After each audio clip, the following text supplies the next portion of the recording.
Tempo agora de falarmos de uma exposição que provavelmente marca todos aqueles que têm a oportunidade de a contemplar no Museu de História Natural da Universidade do Porto, no Jardim Botânico, chama-se PhotoArk, e convido a todos a pensarmos no papel e na nossa pegada para contribuirmos para que a biodiversidade se mantenha. Exatamente para nos falar desta exposição e das novidades que estão agora aí a dar cartas, que temos connosco em estudo dois convidados, aliás, Maria João Fonseca é responsável de Comunicação e Marketing do Museu de História Natural da Ciência, Museu de História Natural e da Ciência da Universidade do Porto, e ainda Paulo Célio Alves, é perito em conservação animal no CIBio. Sejam os dois bem-vindos, é um gosto de estar com ambos.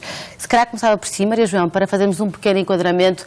Muito foi o trabalho do ponto de vista mediático também no que esta exposição diz respeito. Ela arrancou em outubro, mas para quem não a conheça, façamos aqui uma pequena primeira abordagem do PhotoArk. É de facto uma exposição impressionante. Está integrada num projeto mais abrangente que prevê ou pretende sensibilizar as pessoas para a problemática da conservação das espécies animais. E para nós é um privilégio ter tido a oportunidade de acolher na Galeria da Biodiversidade, Centro de Ciência Viva, um recente polo do Museu de História Natural e da Ciência da Universidade do Porto a abrir ao público. Até ao momento nós já recebemos mais de 15 mil visitantes e agora temos uma novidade fresquinha para mostrar às pessoas.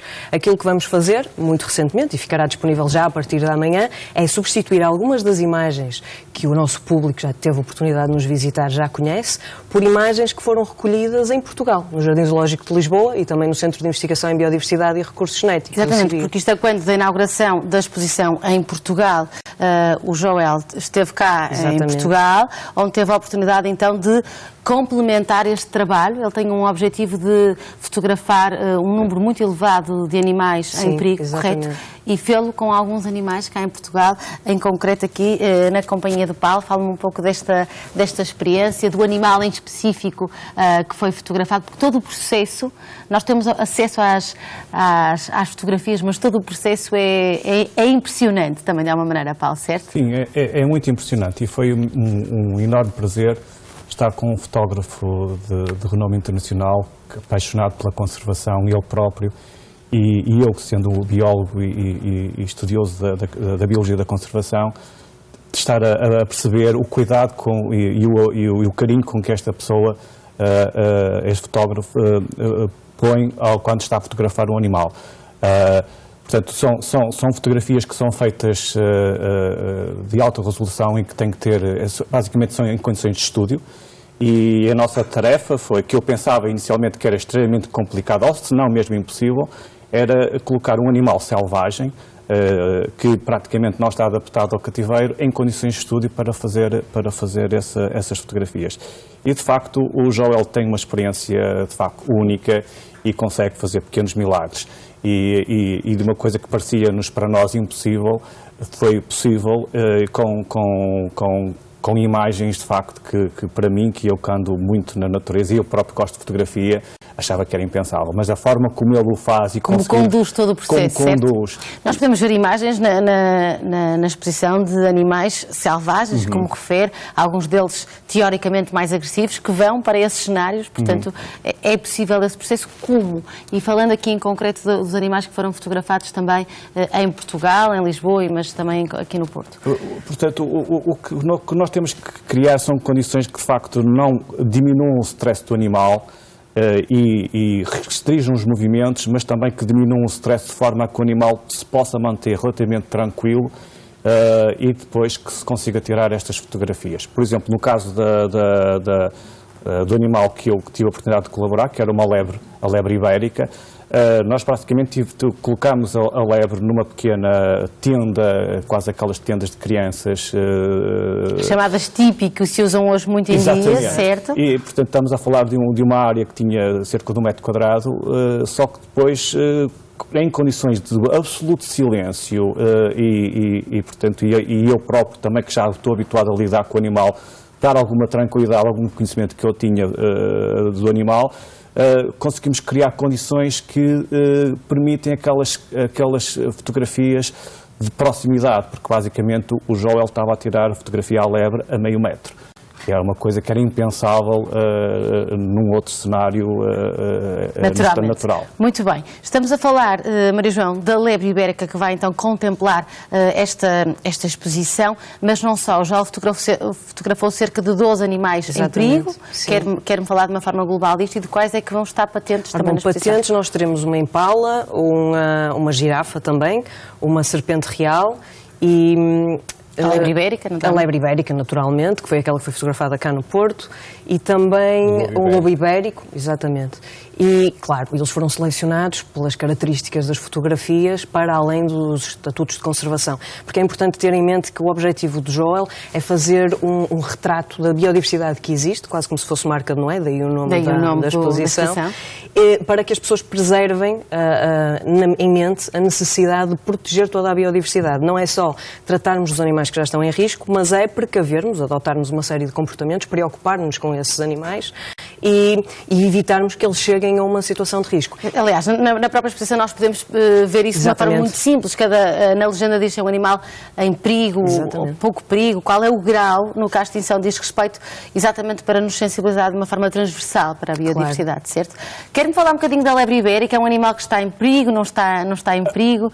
A lebre ibérica, não podemos dizer que ela esteja em perigo atualmente, mas que tem características únicas, nomeadamente ser endémica da Península Ibérica.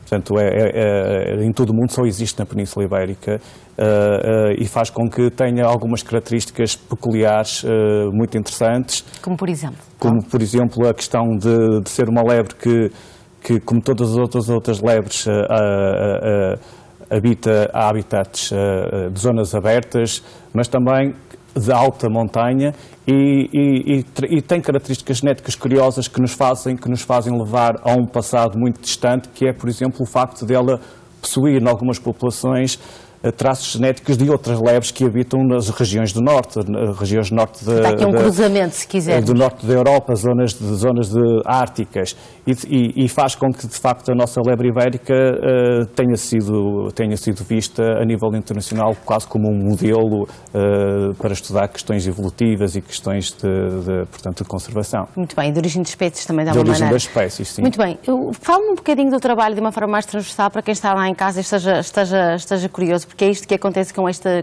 exposição. Abre-nos portas para este mundo da biodiversidade, do trabalho do CIBIO, que é desenvolvido a partir da cidade do Porto também.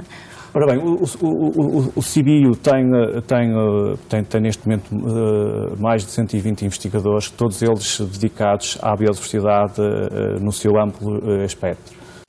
Desde pessoas que estão a estudar os géneros, a questões evolutivas, de evolução molecular, passando pela especiação, passando pelos hábitats, passando pelas populações, pelas comunidades, até desde humanas a animais, mas também para a paisagem.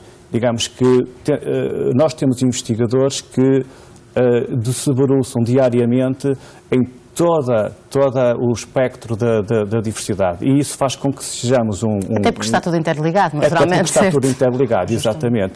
E que faz com que sejamos, de facto, um centro que tem uma massa crítica que permite cruzar estas todas áreas portanto, aumentar o conhecimento da diversidade biológica. Muito bem. Maria João, para chegarmos aqui quase ao fim da nossa conversa, falarmos aqui da Universidade do Porto, deste museu, de que forma é que foi também para a Universidade e para o museu em concreto importante associar-se a uma iniciativa como esta, que vai muito para além desta exposição. Esta exposição é uma pequena mostra de um trabalho maior que nos envolve a todos, de alguma forma também. Precisamente, uma das missões da Universidade do Porto, nomeadamente através do seu projeto museológico, é estreitar os laços de interação com a comunidade, e para estas questões de conservação da natureza, preservação do meio ambiente, é fundamental que as pessoas participem e que sintam que fazem parte. E para nós, de facto, foi o alinhamento perfeito ter tido a oportunidade de acolher, e pela primeira vez na Europa, é a primeira vez que a exposição chega a Portugal e ao Porto especificamente, foi um privilégio ter tido a oportunidade de acolher uma exposição que se alinha de forma clara com a missão deste museu, especificamente da Galeria da Biodiversidade, cujo objetivo é precisamente promover essa sensibilização para com com a proteção da diversidade biológica. Muito bem. Este fim de semana, ou até antes, quem tenha vontade de espreitar as novidades, como é que pode fazê-lo em termos de logística, de horários, só para concluirmos a nossa conversa? Estamos abertos de terça a domingo, das 10 até às 6. Portanto, é só dirigirem-se ao Jardim Botânico do Porto, na Rua do Campo Alegre, 1191, e têm acesso a esta brilhante exposição e à exposição permanente da Galeria e aos da jardins Diversidade. também, que também e aos valem a jardins, pena. naturalmente, sim. Muito bem, Maria João Paulo, foi um gosto muito grande estar com os dois. Espero vê-los em breve. Mais uma vez, muito obrigada pela presença. Obrigada. Muito obrigada.